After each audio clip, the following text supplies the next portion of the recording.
तर देशभरात आज श्रीराम नवमीचा उत्साह आहे। पाहूयात त्या संदर्भातली टॉप 9 बातम्या।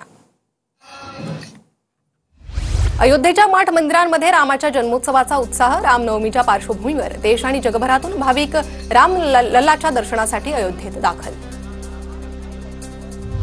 नाशिकच्या ऐतिहासिक काळाराम मंदिरात भाविकांची पहाटेपासूनच गर्दी। पहाटेच्या काकड आरतीनंतर मंदिर भाविकांना दर्शनासाठी खुलं। शिर्डीत आज रामनवमीचा उत्साह। कालच्या काकड आरतीनंतर साईबाबांच्या प्रतिमा, पोथी आणि विणेची मिरवणूक, तर आज विविध धार्मिक कार्यक्रमांचं आयोजन। रामनवमी निमित्तानं पुण्यातील दगडूशेठ मंदिराला आकर्षक फुलांची सजावट। भाविकांची दर्शनासाठी रिंग।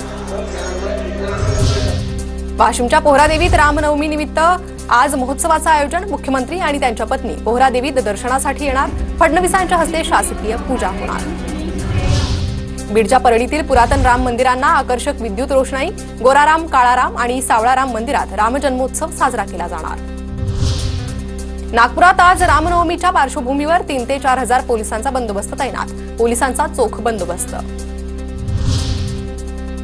साताऱ्याच्या पाटणमधील चित्रकार डॉक्टर संदीप डाकवे यांनी वारली आर्ट कलेत रामनवमीचा प्रसंग साकारला। त्यांनी रेखाटलेल्या चित्राचं सर्वत्र कौतुक।